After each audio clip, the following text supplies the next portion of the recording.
He won't answer your email, but he will sit down with you for an hour to work on stuff. Yeah. You know. All right.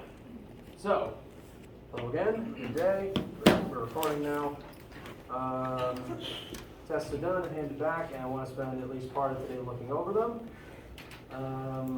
To facilitate with that and to facilitate with your own studying from them, the answer key for this test is on, forgot how to talk, Brightspace. It is on Brightspace in the Test 1 tab. So it's been added to that tab section. That's the third item there.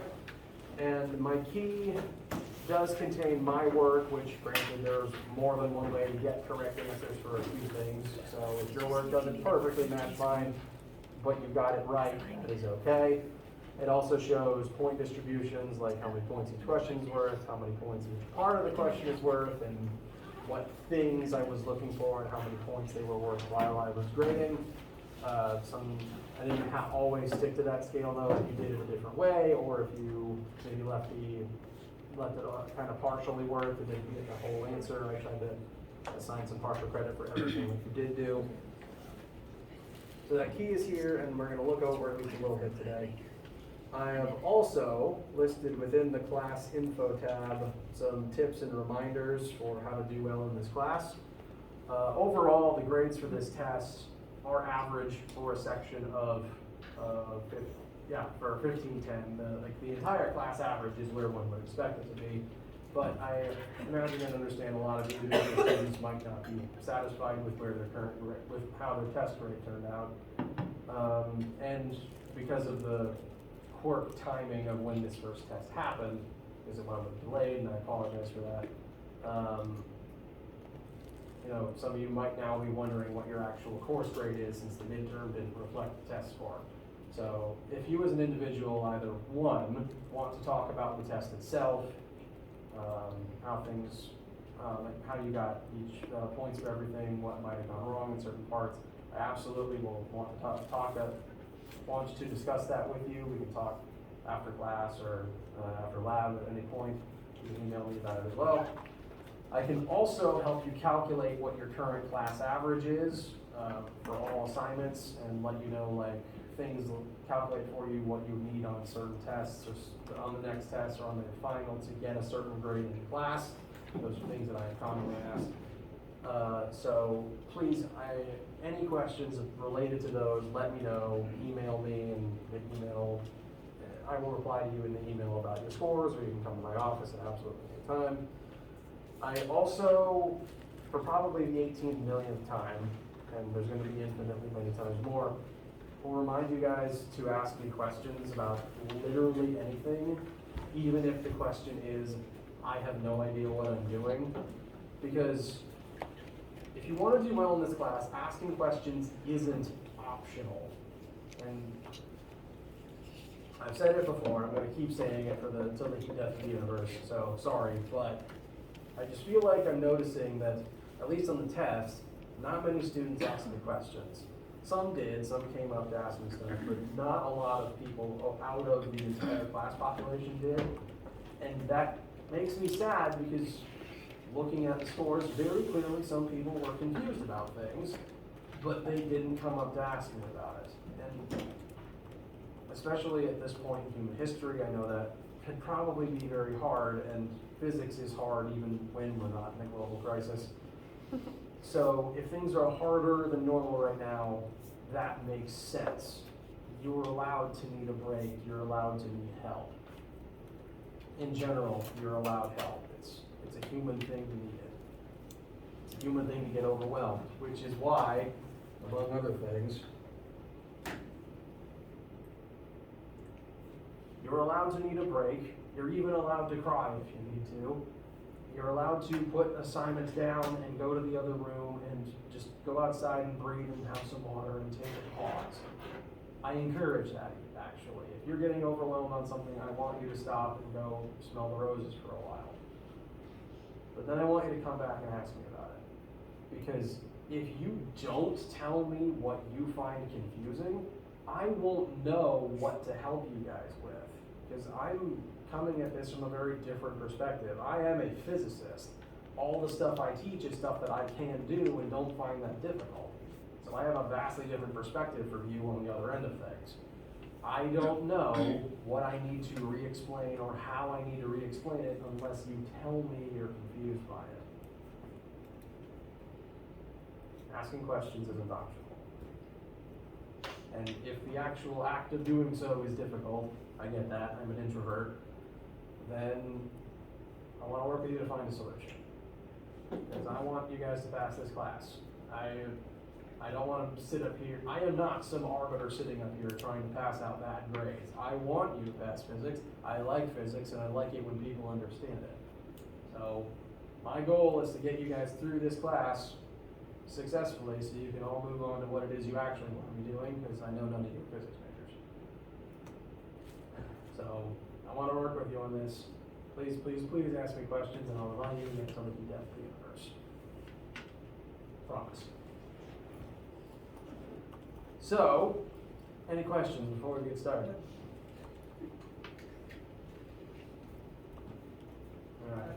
I think I'm detecting some things from under masks. That helps my mental state. All right. The answer key is on Brightspace. However, I'm going to load up a locally saved file because the resolution on Brightspace is really bad on this projector. That said, the resolution is pretty bad to begin with, so I encourage you to load this up and look at it on your own as you're studying as well.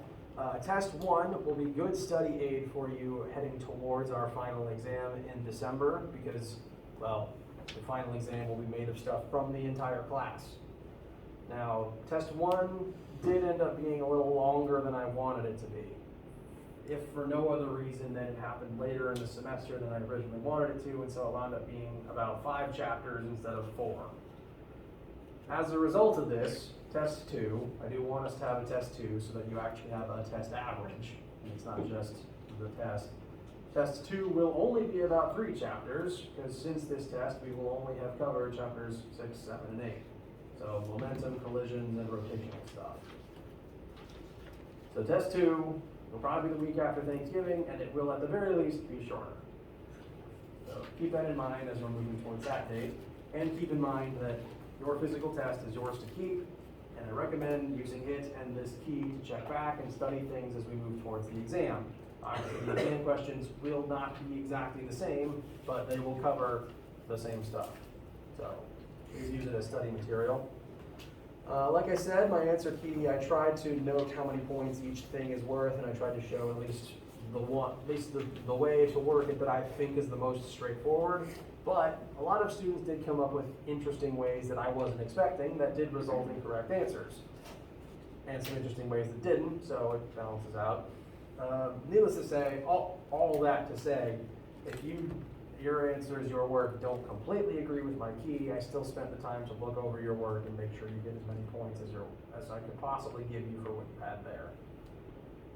And rewarded you for being creative if you got to the correct answer in a different way. I'm going to look briefly at everything. Question 1, how do you calculate weight? The answer we've been using up till now is force of gravity equals mass times 9.8. If you wrote that in any way, shape, or form, that was fine. However, just writing F equals MA was not a complete answer. Alternatively, if you wrote FG equals MA, that is also technically an incomplete answer. You had to represent G somehow. However, some people looked on the formula sheet and noticed a different force of gravity formula. And if you wrote that, I also give you full credit because this is technically a more accurate answer. We'll talk more about this later today. This is the universal law of gravitation, which you can use to calculate the force of gravity between literally any 2 objects, not just you and the Earth. So that's actually a better answer, and you got full credit if you wrote that too. Question 2 was about identifying Newton's laws of motion. You just had to pick out of the list which ones were laws of motion and number them accordingly. The second statement is law 3, the third statement is law 2, and the 5th statement is law 1. You got a point correct for identifying those and a point correct for leaving statement 1 and statement 4 blank or crossing them out, because they are not laws of motion. In fact, This is a correct statement, but it's not a law of motion, and statement 4 is just wrong. So, those are the one. The point was to leave them blank. Questions 3 and 4 are linked, and so, but I made sure not to accidentally like take off the same points twice for getting something wrong. If you made your drawing wrong in part 3 and then you, as a result, had a bad starting point for question 4, I tried to rework my answer key so that I could figure out how many points you would actually earn from each word. So there was no double jeopardy there. 3 was about creating a diagram, and 4 was about analyzing forces. Specifically, a box sitting on a ramp. Gesundheit. Bless you. If your drawing was mirrored, then that is completely fine. I just graded for the forces being present. It doesn't matter if you draw the ramp the same way I did. The 3 forces present, there is only 3 for an object sitting still on a ramp, is gravity, which is always straight down as it points towards Earth's core, no matter what you're standing on. Normal force, which needs to be perpendicular to the surface. It is not equal and opposite to gravity on an incline. And the force of friction.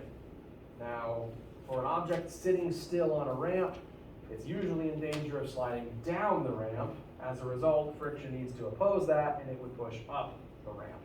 If you listed friction but put it in the wrong direction, that was only -1.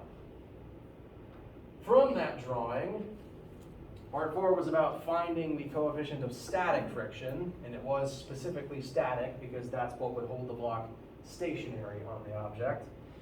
And the main amount of points here were from listing. You could write the formula and not even use it, and you'd get 3 points. Listing, force of friction static equals force normal times Vs. Also points for listing or utilizing this triangle that we always use on slanted equations on ramp questions to represent the relationship between vertical gravity, the slanted normal force, and their summation force that points down the ramp. In this specific case, since the object is sitting still, that summation force would need to be equal and opposite to friction. So you need to find that and normal force to plug into this formula to find mu. So, as a reminder, for all ramp questions, this is the triangle that represents the relationship between those 3 forces. Any questions on this page?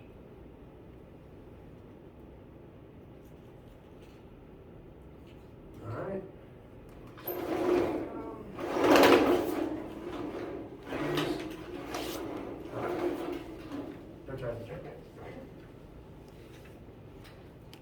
Fifth page started the longer word problems. Number 5 was a projectile motion question.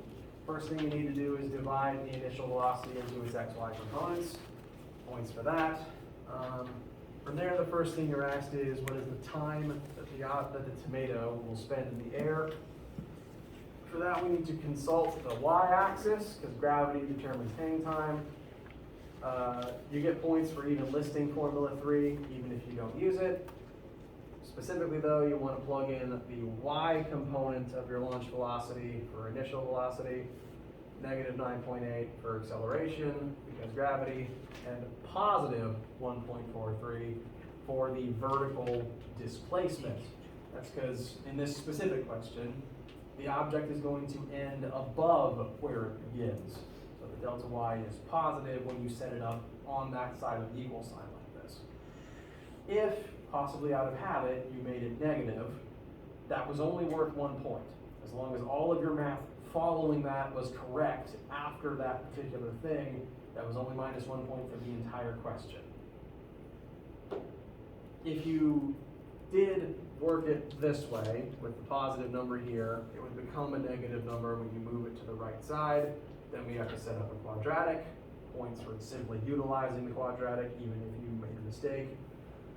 And if you work it correctly, you actually would get 2 positive answers. That is because in this unique situation, those 2 positive times represent the 2 different times that the object is at its final height.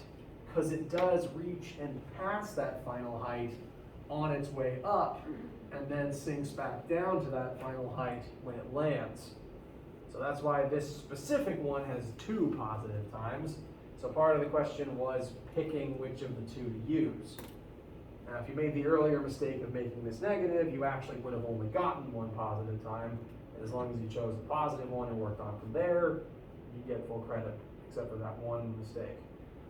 If you got to this point and picked the smaller of the 2 times, which would represent the point in midair where you pass the final height, that's only -1 for the whole question. There's a very minor part of the question was just making that, was that realization. So I have listed them, I think it's listed on my earlier in the key. It's just -1 if you use this time and find the appropriate distance using it. But for full credit, you'd want to use the bigger of the 2, the 0.616 seconds.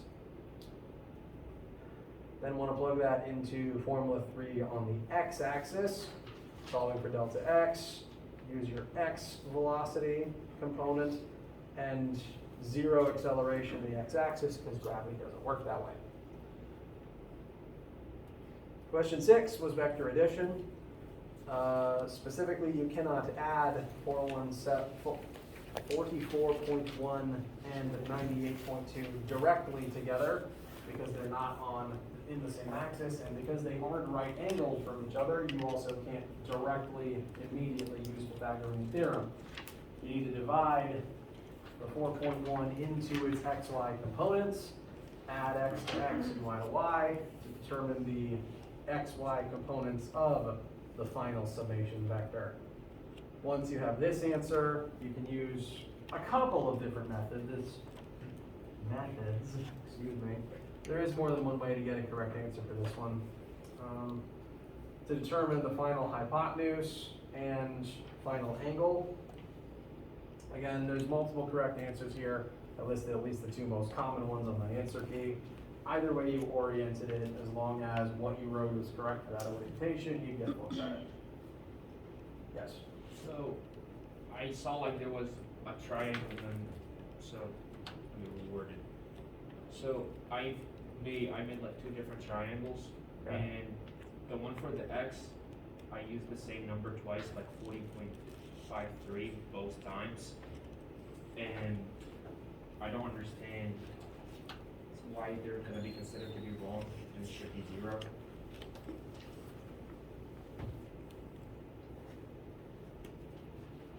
Okay.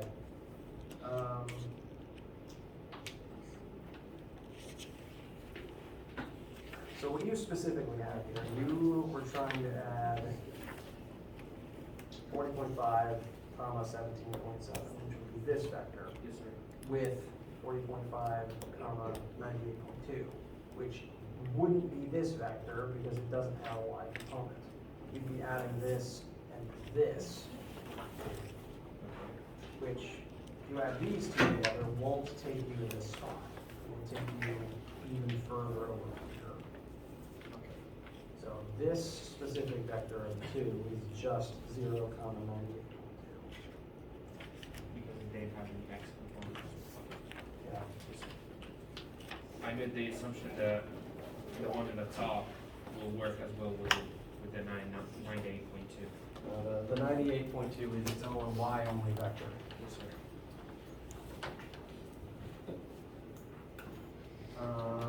3, or not 3, number 7, excuse me, is also kind of a vector addition question. The main crux of this particular question, though, is multiple times in multiple axes that the forces all need to add up to 0, because if an object is sitting completely still, hanging in place, it can't be accelerating, therefore all the forces acting on it must add up to 0.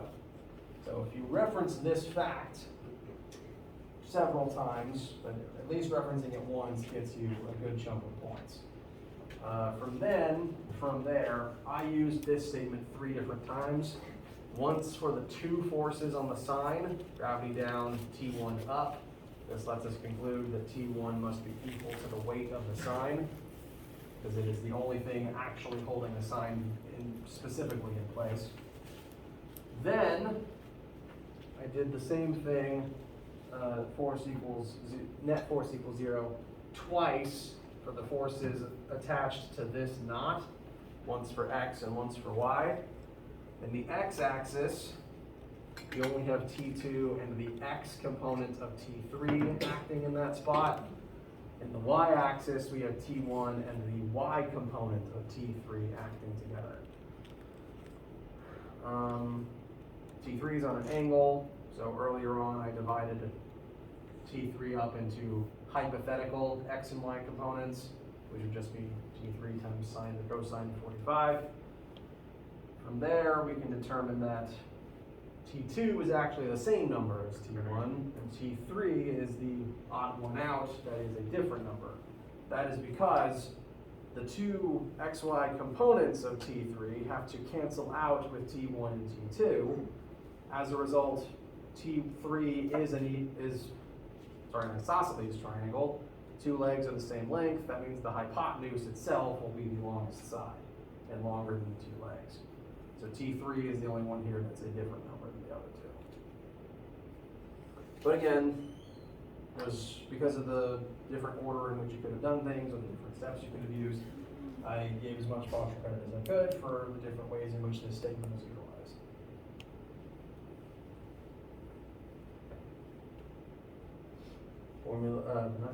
Number 8 was a multi-parter. Probably wound up being a little longer than expected. I apologize.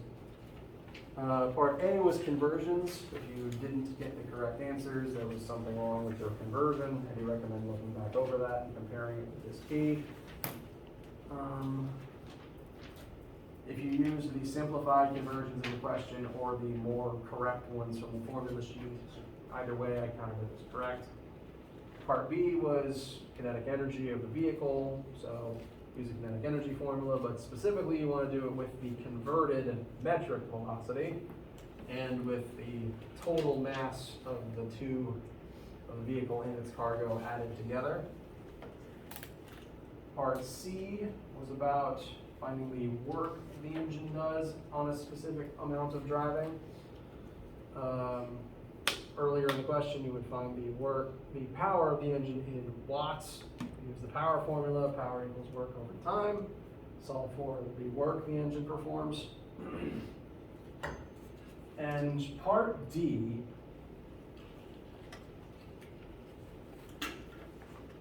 the main assumption to make here is that to drive forwards at constant velocity, the engine must be doing the same amount of work as friction. Because if the engine adds energy to move at constant velocity, friction would take as much energy away as that happens. So over the entire course of the drive, friction would do the same amount of work as the engine, just technically negative. I didn't count for or against listing the negative on the test, so I didn't take points off if you didn't make it negative. Once you have made that conclusion, there's a couple of different ways you could have found the force of friction, and technically, because of a glitch in the way that I wrote the question, there is actually more than one force of friction that you could have found that would have been correct depending on what method you used. So there's a couple of different versions that don't come to this final answer that I also counted as completely correct, because again, I wrote the question kind of weird and it wound up, multiple things wound up being correct depending on what method you used. So, worth keeping in mind. Sorry for some of the weirdness that was involved in this one.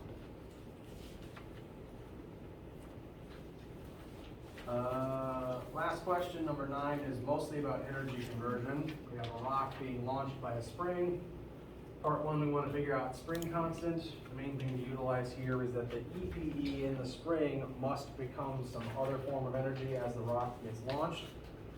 Some people try to use kinetic energy, convert EPE into KE. However, we are not originally told the rock's launch velocity. We are told a launch height of 7 meters. That's not a velocity, that is a final height after being launched. So I actually recommend converting EPE into GPE. doing that, we can find the spring constant.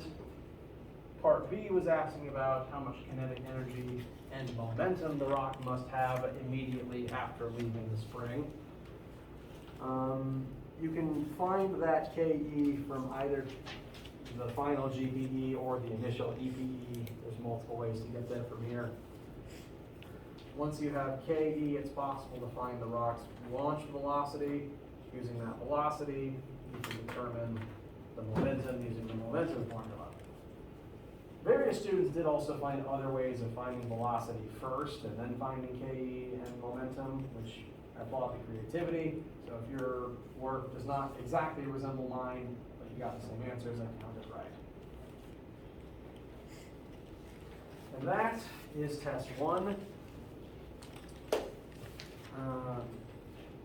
Again, any issues you have with it, any questions about your score, either on this test or in class in general right now, please do ask. I do want to make sure you have that information. You can come by my office or email me and I'll calculate anything that you want to know.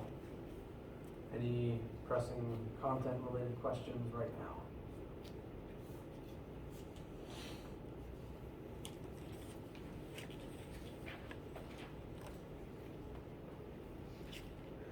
Excuse me.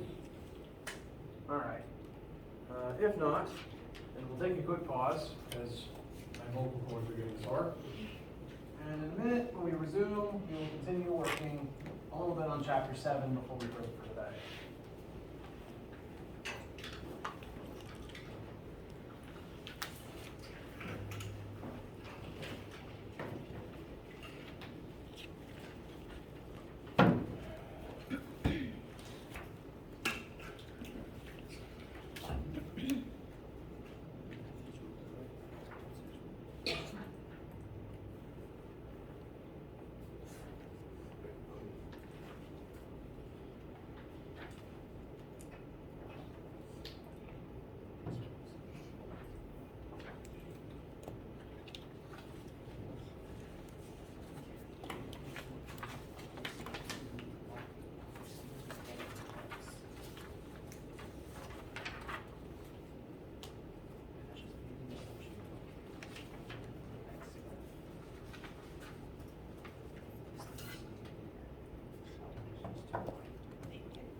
Bless you.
Yes. For number 7, gravity wouldn't have some kind of effect on it. Yeah, like you wouldn't include gravity in it. When you- Number 7, you said? Yes, sir. When you're trying to figure out the tension, you wouldn't include gravity. Well, you would, but only once. Only when finding T1. Because this rope is the only thing that sign is tied to. Okay. If we look at this junction right here, the sign is not specifically attached. What's attached here is T1 pulling down, T2 pulling left, and T3 pulling at its angle. The sign is not affixed here directly, only T1 is. Yes, sir. So, the way that I worked it, you find T1 first, Mhm. that's the force T1 pulls down right here, and that takes this into account.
All right, any questions or needs before we continue today?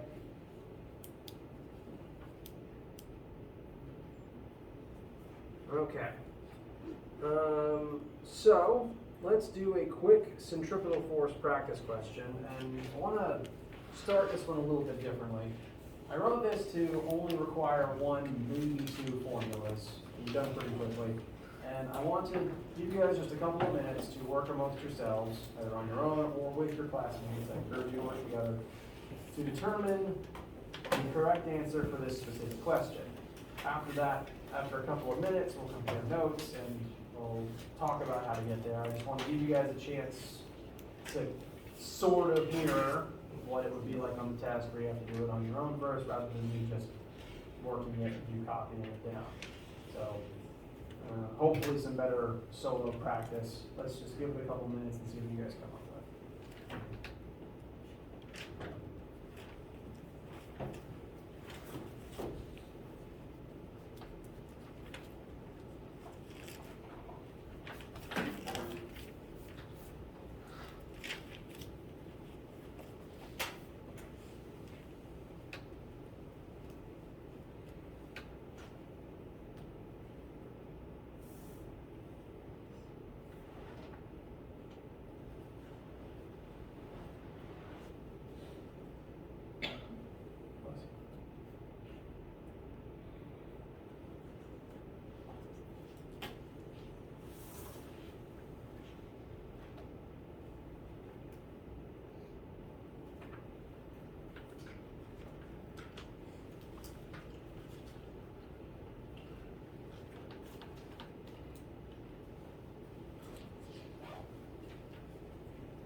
are we looking at?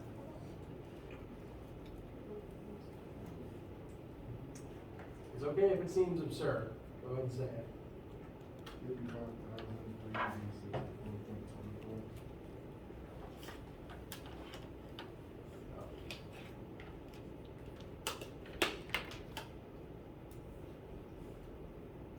Handwriting is worse than normal. It is okay if your answer is not exactly the same, I'd say, as long as you got it. Who has within 55,300 as an answer? Several hands, several nods, very good. This is correct, and this is absurd. Let's talk about why. So,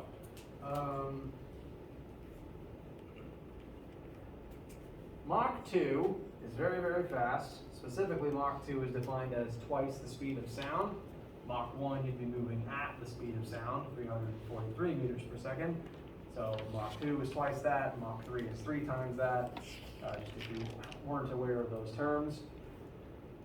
Jets have a lot of mass, they can fly very fast, and while flying, actually while anything flies, not just a jet, in order to turn in midair, like in a car, you do need to have some centripetal force that will allow you to turn on a radius.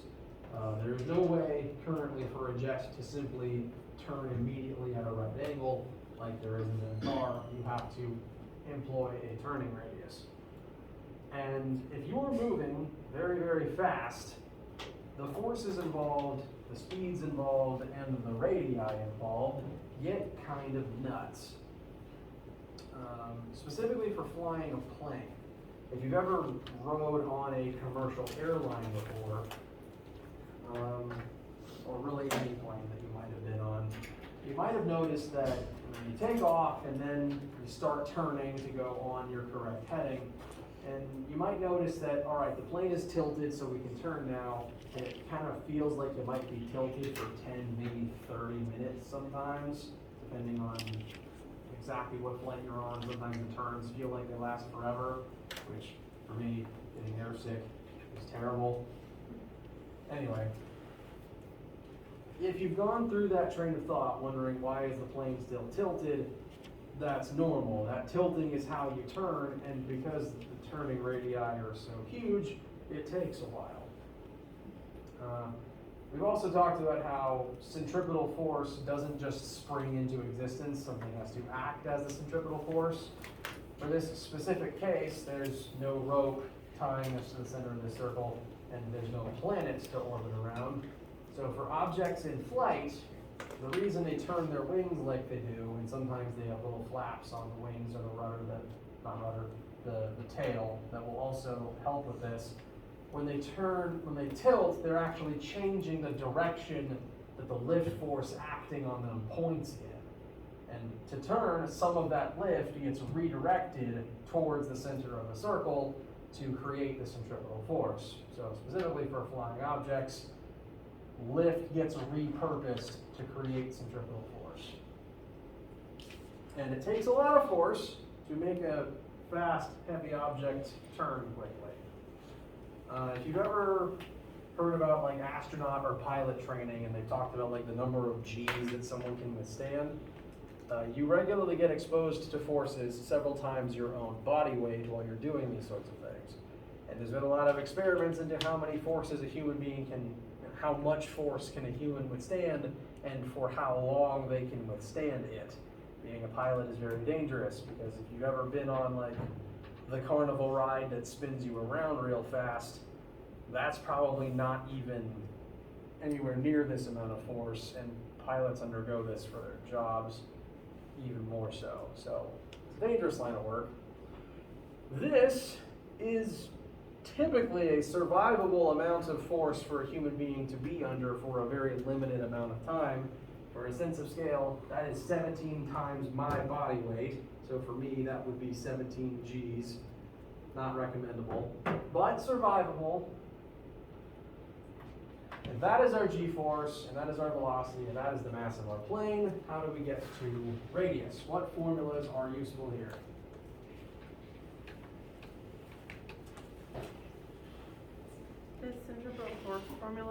Very good. Centripetal force equals mass times centripetal acceleration. We can further supplement this with the centripetal acceleration formula. What does that equal? Very good. V squared over R.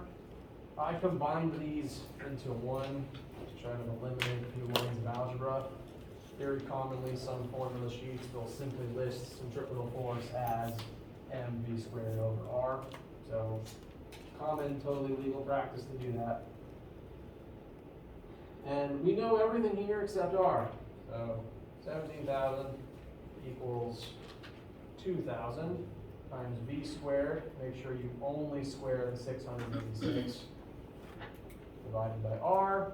We solve for R, and we will get approximately 55,000, which would be about 55 kilometers, which again is absurd. I, as a child and even still as an adult, spend a lot of time in Pensacola, Florida. My grandparents live there, and if you're at all in a naval family, you've probably been there because there's a big naval base that specifically has their aviation program, including the Blue Angel jet show. Which is very big, very fancy, very nice, specific squadron of jets. They're perform various acrobatic stunts to show off naval supremacy, I guess. And if you're on the ground looking up, watching them turn and do their dives and stuff, it might not look like they're actually turning with a radius like this. But from the ground, your perspective is kind of skewed, and ideally they're not moving at Mach 2, which should help. They do break Mach speeds though, which is why you can hear them from 8 miles away. Don't live near a military base if you can avoid it and have an aviation program. And at these speeds, you can get radii like that. And I don't recommend it because if you're turning like this at that speed for any length of time, your body will experience this force that entire time. So do not turn oneself into a pancake.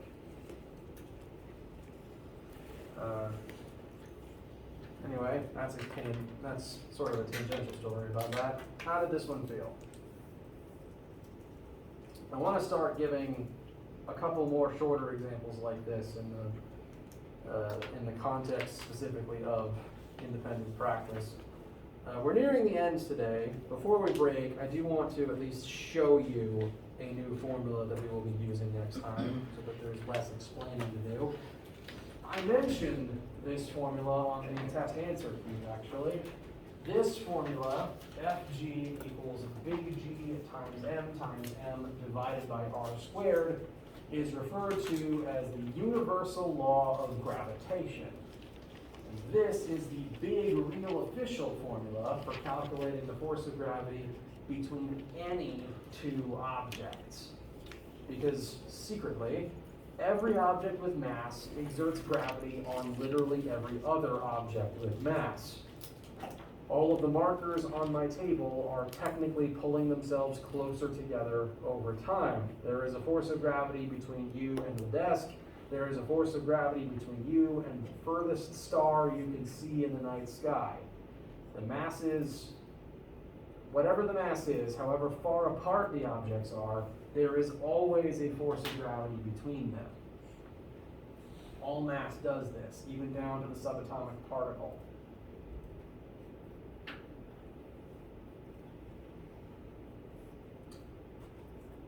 And there are some rules that this formula sets into place that you have probably observed or at least heard about in your life.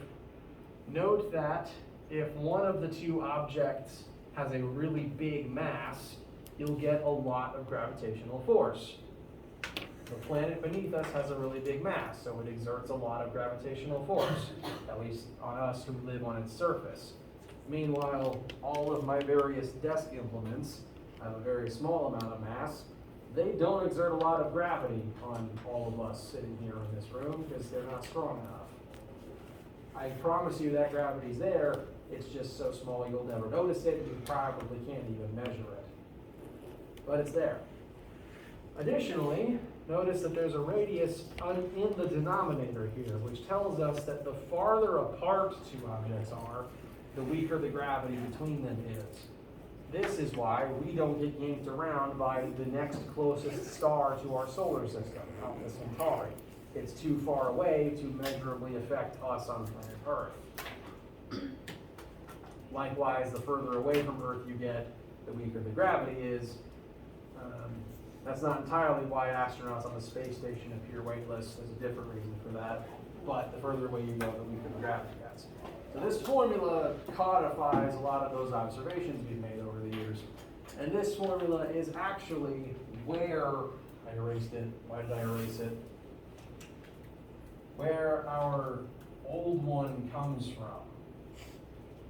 This is mass of one object on Earth's surface times 9.8.